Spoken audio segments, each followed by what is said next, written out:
Bonjour, je m'appelle Bastien Miot, je suis le réalisateur de Super Bourré, qui est en compétition à My French Film Festival.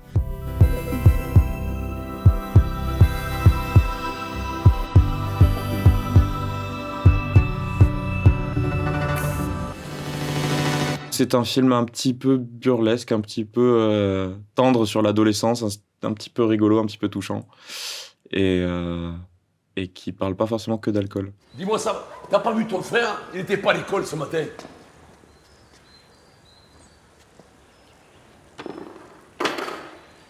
Qu'est-ce que vous faites là tous les deux? Rien. Alors, ces deux têtes-là, je les connais. Ces deux têtes de la couillonnade. Va y avoir une connerie. Non. Je le sais, quand je vois vos deux têtes de frangipane, je me dis, ça va faire mouche.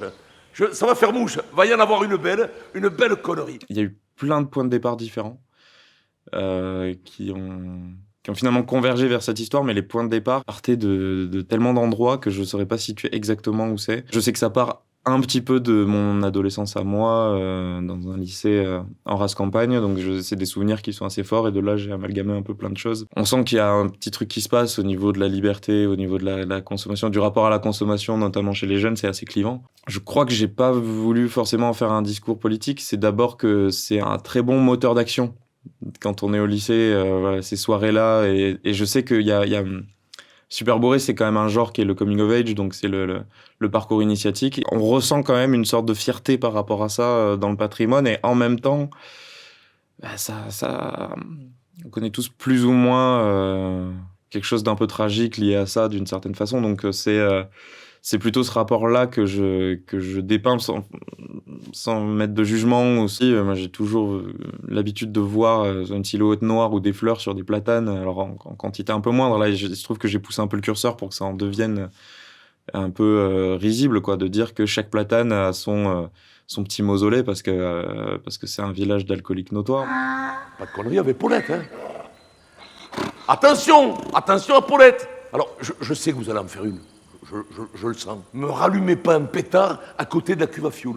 Mais non, ça va, c'est bon, on a plus 8 ans. Parce qu'un pétard à côté de la cuve à fioul, c'est bam, bim, boum, choum, le tracteur à 40 mètres, ta mère à 500. D'accord. Je trouve que, justement, quand on parlait des films américains, ils ont une certaine tendresse envers leur redneck, envers leur campagne un peu profonde. De raconter ça, de pas ignorer le fait que ça existe, les accents, l'identité régionale dans une histoire, finalement, ça la généralise un peu plus. Même, je crois que dans la direction d'acteur, ça m'aide parce que c'est des phrasés et c'est une mélodie que je connais bien aussi. On se dit, bon, c'est cette campagne-là précisément parce que chaque campagne a un peu son patois, son phrasé, et donc, pour identifier là, il faut en choisir une. Ce qui est politique, j'ai l'impression, en tout cas dans ce que je raconte, c'est plutôt le côté partir, quoi. À quel moment on quitte la campagne? Est-ce qu'il faut être forcément un citadin pour partir, pour réussir? T'es le descendant d'une famille de broyeurs de cul. De quoi? De broyeurs de cul. On dit bouilleur de cru. Je pense pas avoir écrit des personnages particulièrement virils dans cette histoire, ou en tout cas, on n'est pas du tout dans une ode à la virilité. Je trouve que le rugby dans ce script, il est davantage porté par le personnage féminin, le personnage de Sam, qui elle est vraiment talonneuse dans la vraie vie. Quand on sait qu'on a un personnage qui en fait, et qui en fait à un tel poste et à un tel niveau, ça raconte déjà un peu l'histoire d'un personnage. C'est plus comme ça que je le représentais, et aussi on le sait un petit peu, le rapport à la fête et à l'alcool qui est très répandu dans ces milieux-là, dans le monde du rugby. On connaît la troisième mi-temps. Le mettre plutôt sur le personnage de Sam, c'était plus intéressant. Ouais. Donc on a commencé d'abord par elle, avec ma directrice de casting, Marie Canté. On est descendu près d'Agen, et elle a publié une annonce dans les clubs de rugby de la région. Et on a rencontré comme ça des jeunes femmes, et la vidéo de Nina nous a tapé dans l'œil très très vite. On l'a rencontrée d'abord, ensuite on a fait des castings, on va dire, un peu plus classiques sur Paris. On a rencontré Pierre, et ensuite on a rassemblé le duo, et pour vraiment savoir si ça marchait bien, ça a pris en 10 secondes.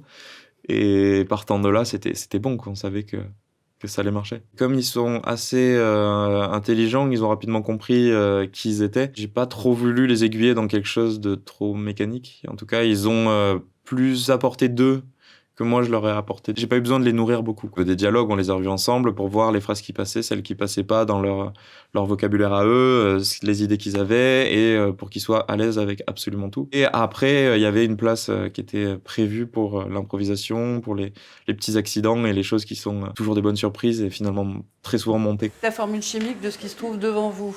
C'est 10 ml d'acide chlorhydrique concentré et de chlorure de zinc. Alors l'acide chlorhydrique, on en a déjà parlé une fois, c'est utilisé dans l'industrie agroalimentaire pour de la gélatine ou comme additif. Et de manière j'imagine à poil ou quoi. Quoi moins concentrée. Heureusement, parce qu'elle est vilaine.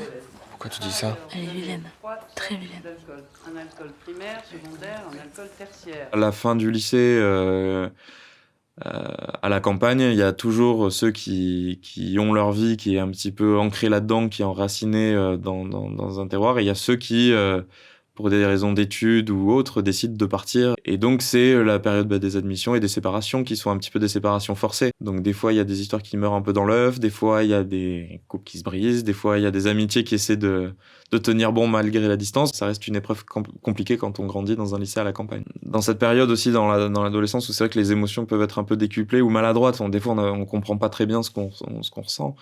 Et là, ce qui est compliqué pour le personnage de Sam, c'est que cette amitié, elle est mise à l'épreuve à la fois par la peur de perdre quelqu'un, parce qu'elle sait que c'est possible qu'il s'en aille, elle le sait au fond, donc ça c'est un truc qui est assez terrifiant. Elle est mise à l'épreuve par un petit sentiment de jalousie, donc forcément tout ça mis ensemble, ça peut être confondu avec le sentiment amoureux, mais c'est pas possible, donc ça crée justement un espèce de boulga un peu compliqué à démêler quand on a que 17 ans.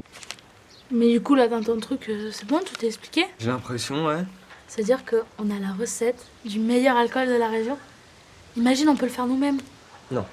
Bah, imagine! Non. Imagine! Non, on va pas faire ça, non. Mais pourquoi ça réglerait tous nos problèmes? Mais t'as pas écouté, c'est de la contrebande. C'est complètement interdit de faire ça. Le travail sur la photo, on a vu ça donc avec mon directeur de la photo qui s'appelle Alexandre L'Église, et on avait effectivement des références en commun sur comment raconter l'errance dans de grands paysages. Et c'est vrai que le western est un peu le genre par excellence pour ça en termes de photos. Il se trouve que le Gers, l'été, c'est quand même de grands paysages tout cramés par le soleil. Il peut y avoir ce côté-là vallonné désertique qui nous intéressait beaucoup.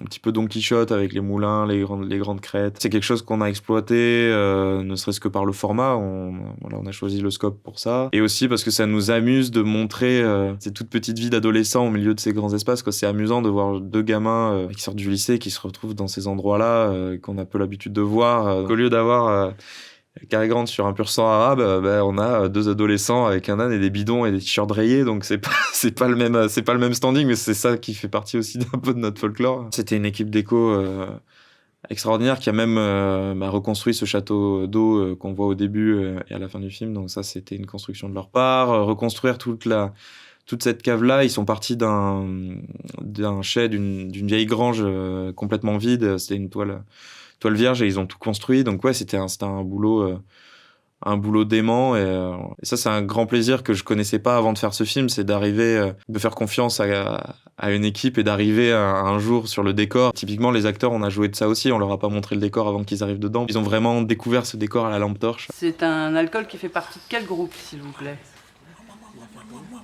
Esther? Le groupe des éthanol. C'est ça.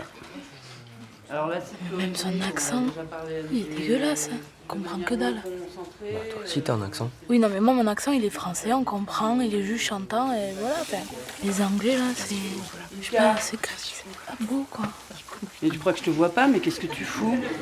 Je fais un petit cocktail, madame. Les retours que j'ai eus étaient exactement ce que j'espérais de ce point de vue-là. C'est agréable de se faire surprendre aussi par l'émotion à un endroit où on s'y attend peu, et justement de réaliser que c'est deux émotions qui sont pas du tout contradictoires et au contraire qui se rendent très très bien service dans le cinéma. Je trouve que de rajouter de la légèreté au service de l'émotion, c'est toujours assez puissant que d'aller que dans le plomb, quoi.